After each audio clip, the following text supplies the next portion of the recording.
मंगलम पंचपरमेष्टि मंगलम तीर्थंकरम मंगलम विश्वजिन्धर्मम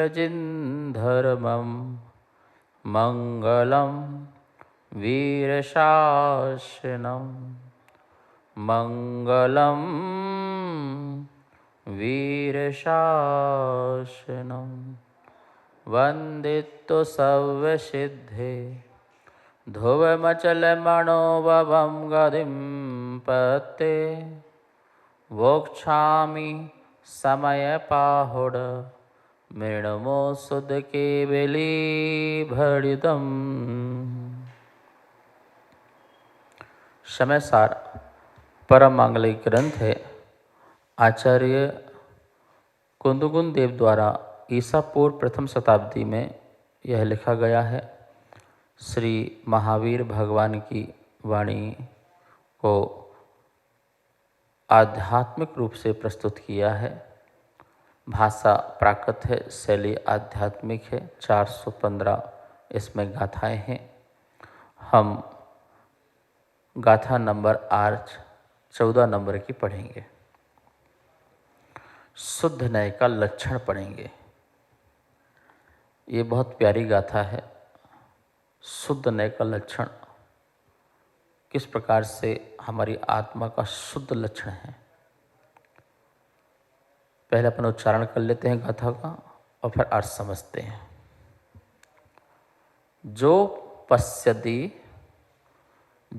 पश्यति अपाणम अनन्यम नियदम अविशेष मसंजुत्तम तम शुद्धनयम व्याणीहि। जो पश्यति अपाणम अबद्धपुट्ठम अनन्यम नियदम अविशेषमसंजुत्तम तम शुद्धनयम व्याणीहि। एक एक शब्द का अर्थ देखेंगे।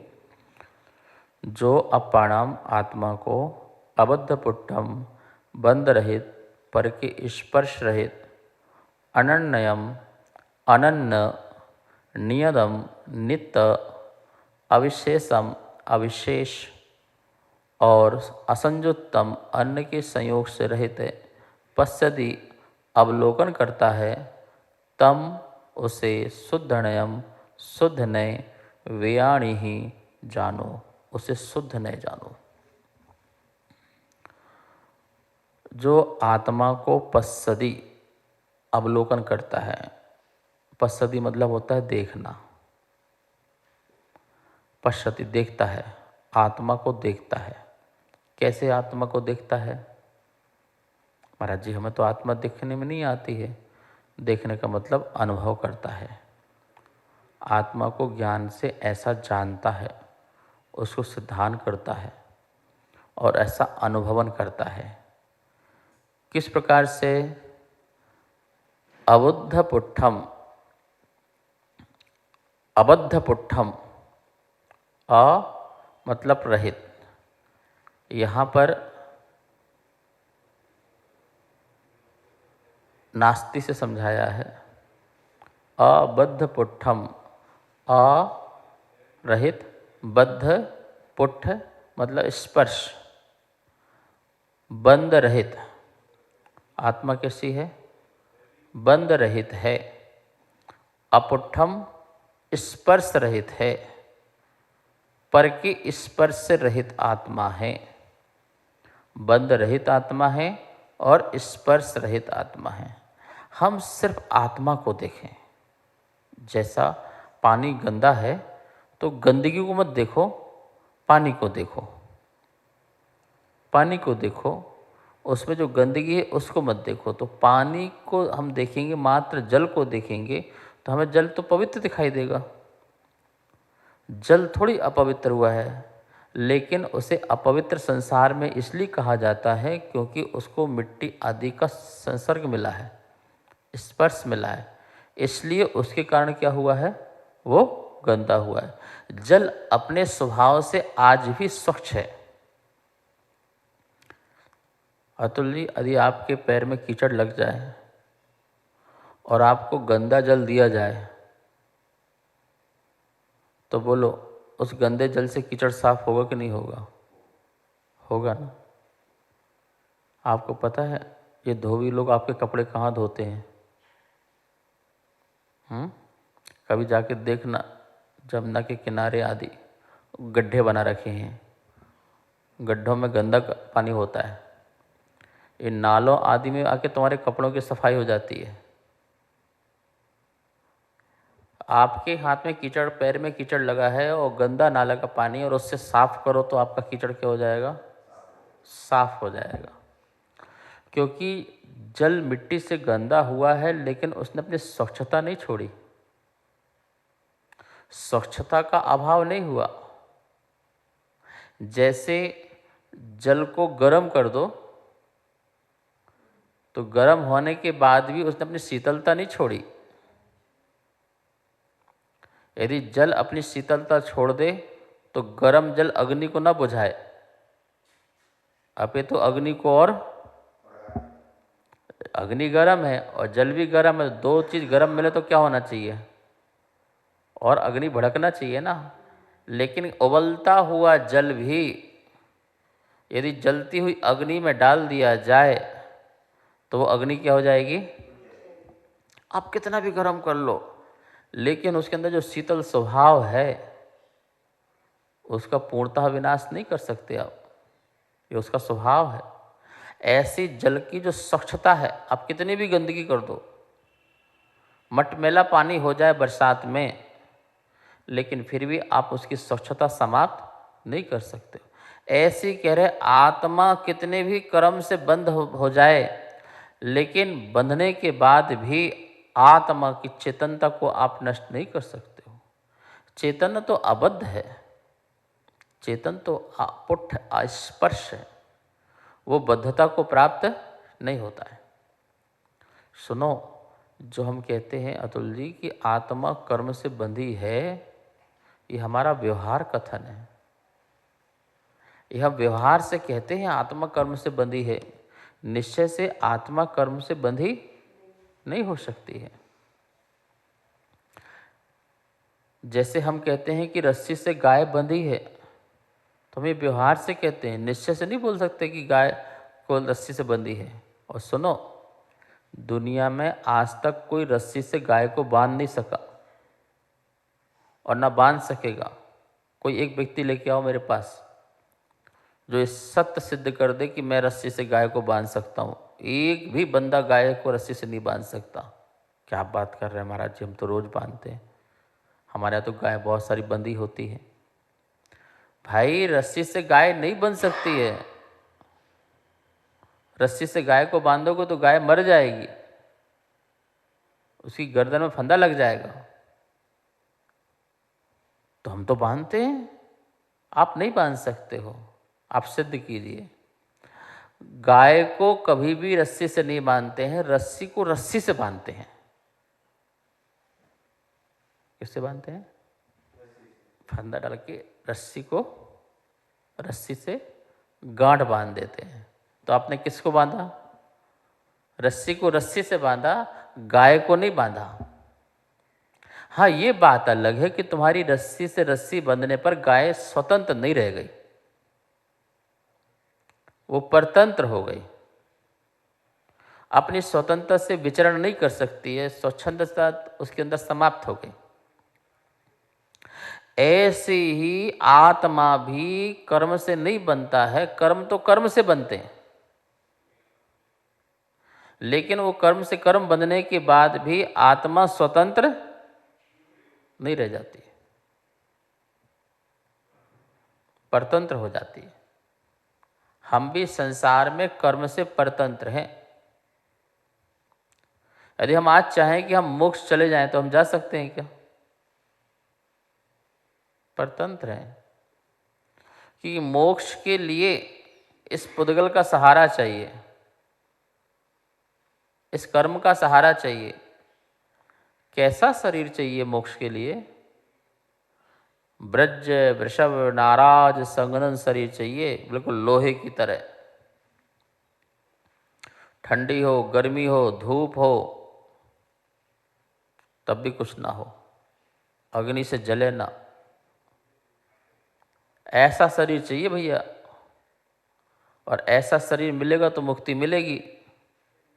तो देखो, उसकी भी सहायता चाहिए, उसका भी सहयोग चाहिए। बिना उसके सहयोग से, लेकिन उससे मोक्ष होता है ऐसा भी मत लगा लेना। हष्ट पुष्ट शरीर होना चाहिए, उसके निमित्त से मोक्ष होगा, ये निश्चित है। लेकिन हष्ट पुष्ट ही मोक्ष शरीर मोक्ष दिलाएगा ऐसा भी, क्योंकि ऐसे तो बहुत लोगों को हष्ट पुष्ट शरीर है, पर सब मोक्ष चले जाएंगे, तो ऐसा भी नहीं है। अबद्ध कर्म से सहित होते आत्मा अबद्ध है। कितनी बातें लिखी यहाँ पर? 6 बातें हैं, देख लो गाथा में।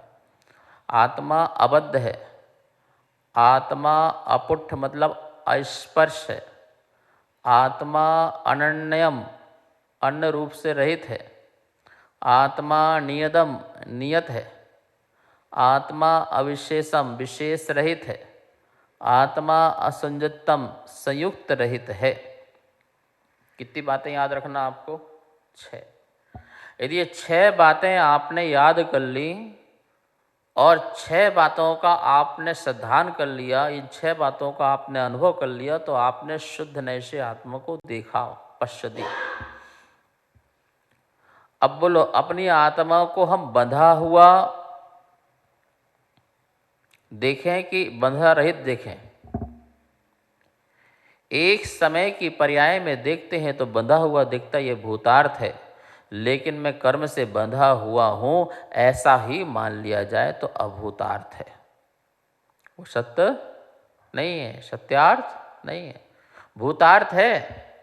मैं अनादि से कर्म से बंधा आया हूं, ये भूतार्थ है। गाय रस्सी से बंधी हुई है, भूतार्थ है। लेकिन क्या सच में गाय रस्सी से बंधी हुई है? तो बोले नहीं, रस्सी से रस्सी बंधी हुई है, कर्म तो दूर हो जाएंगे। कर्म आत्मा एक नहीं हो सकते हैं, रस्सी अलग है और गाय अलग है। ऐसा सिद्धांत ये त्रैकालिक सिद्धांत है, ये स्वतंत्रता है। समझ में आ रही ना? हम हमेशा अपने को बोलते रहते हैं हम तो कर्म से बंधे हुए हैं, शरीर से बंधे हुए हैं। नहीं भैया, आप किसी से नहीं बंधे, आप स्वतंत्र हो।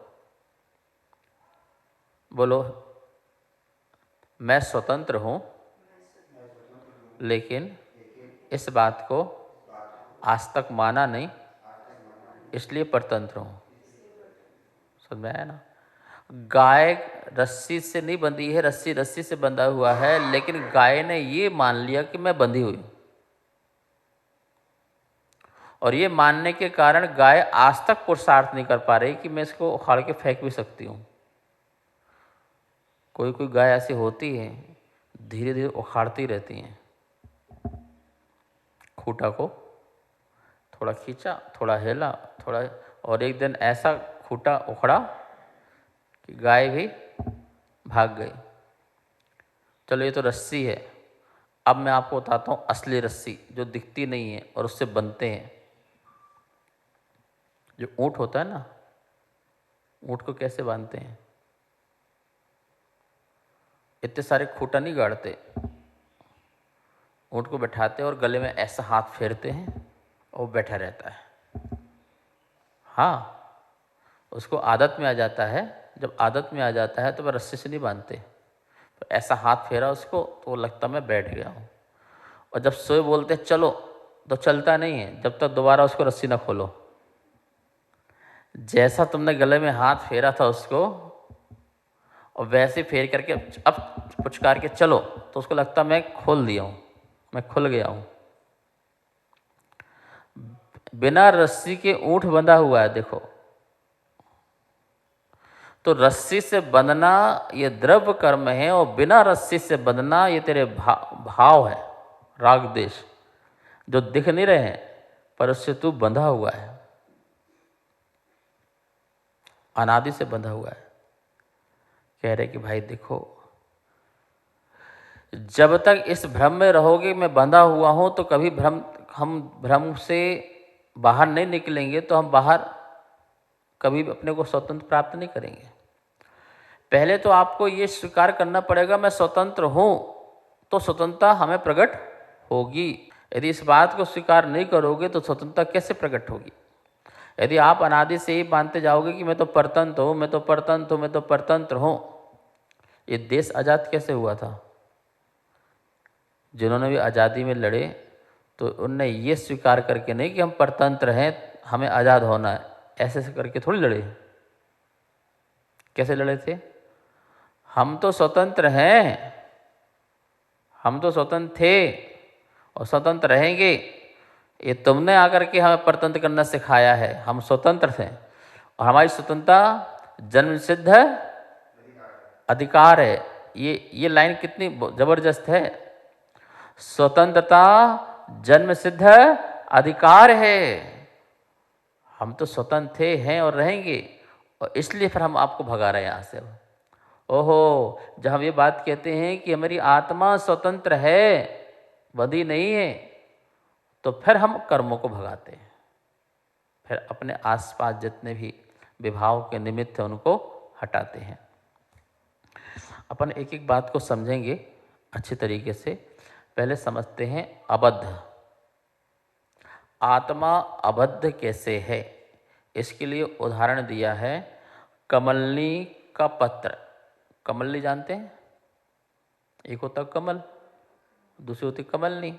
जो रात को खिलती है वो कमलनी है, जो दिन को खिलता है वह कमल है। जो सूर्य के निमित्त से खिलता है वो कमल है, जो चंद्रमा के निमित्त से खिलता है वह कमलनी है तालाब में। तो कह रहे हैं जैसे कमलनी का पत्ता जल में डूबा है। कमलनी का पत्ता किस में डूबा है? कमल तो ऊपर होता है, उसके जो पत्ते हरे होते हैं वो कहाँ हैं? जल में डूबे हुए हैं। तो कमलनी का पत्ता जिस जल में डूबा हुआ है, तो जल को स्पर्शित होने पर भी, जल को स्पर्शित होने वाला अनुभव करने पर वह भूतार्थ है। ऐसा अनुभव करने पर सत्य है ना। जल में डूबा हुआ पत्ते को देख करके आप क्या कहोगे? कमलनी का पत्र जल में डूबा हुआ है। ये सत्य है कि असत्य है? सत्य है ना, तो भूतार्थ है ना। ऐसा अनुभव करना जल में डूबा हुआ पत्ता, ऐसा अनुभव करना ये सत्यार्थ है। तथापि जल से किंचित मात्र भी स्पर्शित न होने योग्य कमलनी पत्र के समीप, स्वभाव के समीप जाकर के अनुभव करने पर जल से स्पर्शित न होना अभूतार्थ है। बात को समझो ध्यान से। जल जल में है, पत्ता पत्ता में है। जब हम जल को जल से देखें, पत्ते को पत्ते से देखें, तो जल में पत्ता नहीं डूबा है। ऐसा हम स्वभाव में अनुभव करें कि जल पत्ते में नहीं चला गया और पत्ता जल में नहीं चला गया। जल में प्रवेश पत्ता नहीं कर गया, पत्ते में प्रवेश जल नहीं कर गया। पत्ता पत्ता में है और जल जल में है। जब ऐसे हम दोनों के स्वभाव के समीप जाकर के अनुभव करते हैं, तो वो बात क्या हो जाती है? अभूतार्थ हो जाती है। जो कहा गया था कि जल में पत्ता डूबा हुआ है। चलो, तुम बात समझ में नहीं आएगी। नदी में हाथी गया,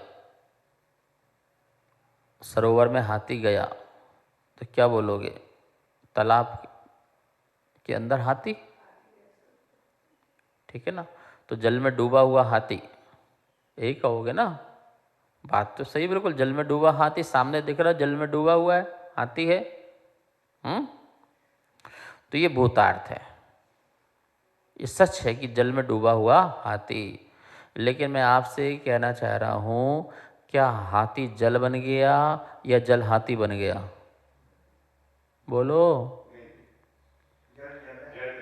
जल जल है और हाथी हाथी है।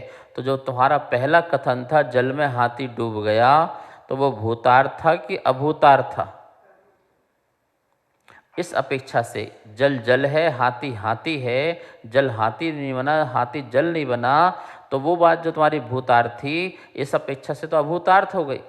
जो बात तुम्हारी वो सत्य थी कि जल में डूबा हुआ है, वो एक अंश सत्य थी, लेकिन सर्वथा सत्य नहीं थी। उस अपेक्षा से ये अभूतार्थ हो गया। ओहो, यही तो कह रहे हैं कि आत्मा कर्म से बंधी है, ये भूतार्थ है। लेकिन आत्मा आत्मा में है और कर्म कर्म में है। कर्म आत्मा नहीं हो गई, आत्मा कर्म नहीं हो गई, इसलिए कर्म आत्मा से बंधा है, ऐसा मानना भी अभूतार्थ है। आई समझ में? नहीं आई समझ में? ये व्यवहार से कहते हैं कि आत्मा कर्म से बंधी है, निश्चय से कर्म कर्म से बंधे हैं और आत्मा आत्मा में है। चलो एक और उदाहरण ले लेते हैं दूध पानी का। दूध में पानी, दूध में पानी, तो दूध पानी दोनों, तो हम तो ये कहेंगे कि दूध पानी, दूध में पानी, क्या बोलोगे अतुल? दूध में पानी, ये सत्य है कि दूध में पानी, लेकिन क्या ये बताओ दूध पानी हो गया या पानी दूध हो गया? दूध पानी नहीं हुआ, पानी दूध नहीं हुआ। दोनों एक साथ मिलने के बाद भी पानी पानी है और दूध दूध है। ऐसी अनादि से मैं कर्म से बंधा हुआ हूँ, ऐसा कहा जाता है, लेकिन फिर भी कर्म कर्म है, आत्मा आत्मा है। कर्म आत्मा चैतन्य है, कर्म जड़ है।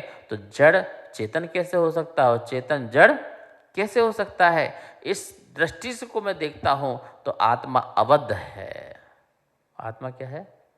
और जब अपने को अबद्ध मानोगे तभी तो अबद्ध करोगे।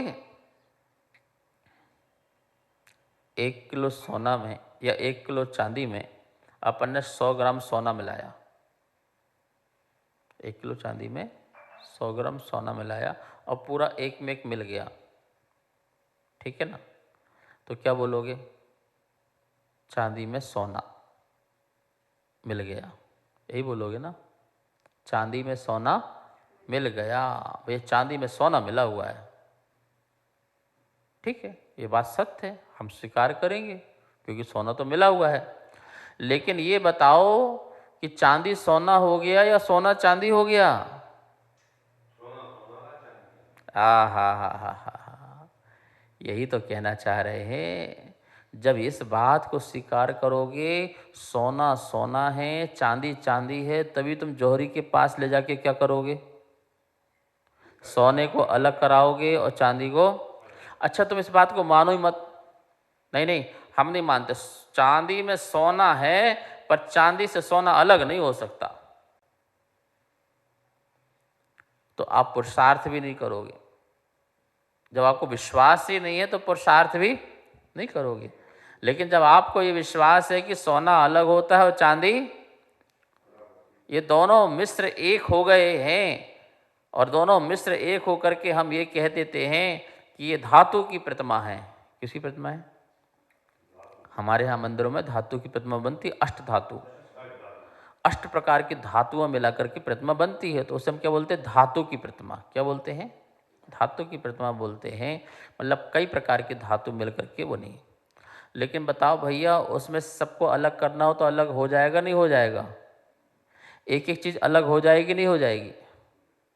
पीतल, तांबा, लोहा नहीं, ये कांसा, ये सब चांदी, सोना, जंग, ये सब अलग हो जाएगा नहीं हो जाएगा?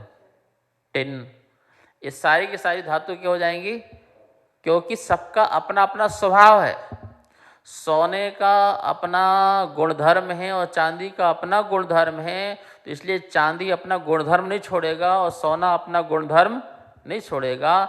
दोनों एक साथ मिलते हुए भी, दोनों एक साथ रहते हुए भी एक दूसरे से जुदा हैं। क्यों? दोनों का अपना स्वभाव, दोनों का स्वरूप अलग है। ऐसे ही मैं अनादि से कर्म के साथ आत्मा के कर्म के मेरी आत्मा कर्म के साथ रही, लेकिन अनादि से रहने के बाद भी मैंने क्या हूँ, दोनों अलग है। लेकिन मैं इस बात को मानता नहीं हूँ, इसलिए मिथ्या दृष्टि हूँ। अब बताओ, आपको सोना और चांदी अलग करना है तो आपको किसका आश्रय लेना पड़ेगा? दोनों में से आपको चांदी में से सोना निकालना है, और आपको चांदी चाहिए या सोना चाहिए?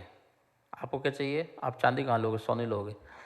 आपको सोना चाहिए है तो आपको सोने का आश्रय लेना पड़ेगा। किसका आश्रय लेना पड़ेगा? आपकी दृष्टि किस में जाए? सोने में जाए। तो आपकी दृष्टि जब सोने में जाएगी तो आप सोने को पाने के लिए अग्नि आदि के माध्यम से गर्म करके उसको सोने को बाहर निकाल लोगे। ओहो, ऐसे ही आत्मा कर्म से बंधी हुई है और मुझे आत्मा चाहिए, मुझे कर्म नहीं चाहिए। तो मैं किसका आश्रय लूंगा, कर्म का कि आत्मा का? मैं शरीर का आश्रय लूंगा कि आत्मा का? आत्मा का। तो मैं आत्मा का सिर्फ आश्रय लूंगा। मैं ये मानूंगा नहीं कि शरीर से आत्मा बंधी हुई है या शरीर में आत्मा है। मैं तो उस आत्मा का आश्रय लूंगा और अपने इस आत्मा को शरीर से अलग कर, शरीर में रहते हुए भी मैं पहले श्रद्धा से अलग कर लूंगा और चारित्र और समाधि से फिर अलग करके मोक्ष चला जाऊंगा। आई समझे? फिर उससे अलग कर। तो आत्मा को अबद्ध देखो। जो पश्यति अपानम, जो आत्मा को देखता है, कैसे देखता है? अबद्ध। अब कैसे देखना बोला भैया? अब अपनी आत्मा को बद्ध देखोगे, अबद्ध देखोगे? यदि आपको अपनी आत्मा में परमात्मा प्रकट करना है, स्वयं परमात्मा होना है, तो आप बद्ध देखोगे तो कभी भी प्रकट नहीं कर पाओगे। अबद्ध देखोगे। सोने में चांदी में सोने चांदी को देखते रहोगे, सोने को नहीं देखोगे, या दोनों की मिश्र पर्याय को देखोगे तो कभी भी। आप भगवान की प्रतिमा को देखते हो तो उसमें आपको अष्टधातु दिखाई देती है सिर्फ भगवान दिखाई देते हैं ना। ऐसे किसी व्यक्ति को देखते हो तो क्या उसकी आत्मा शरीर अलग अलग दिखाई देती है? एक पूरा दिखाई देता है। ऐसे हम अनादि से पूरी मिश्र पर्याय को एक पर्याय मान करके जी रहे हैं,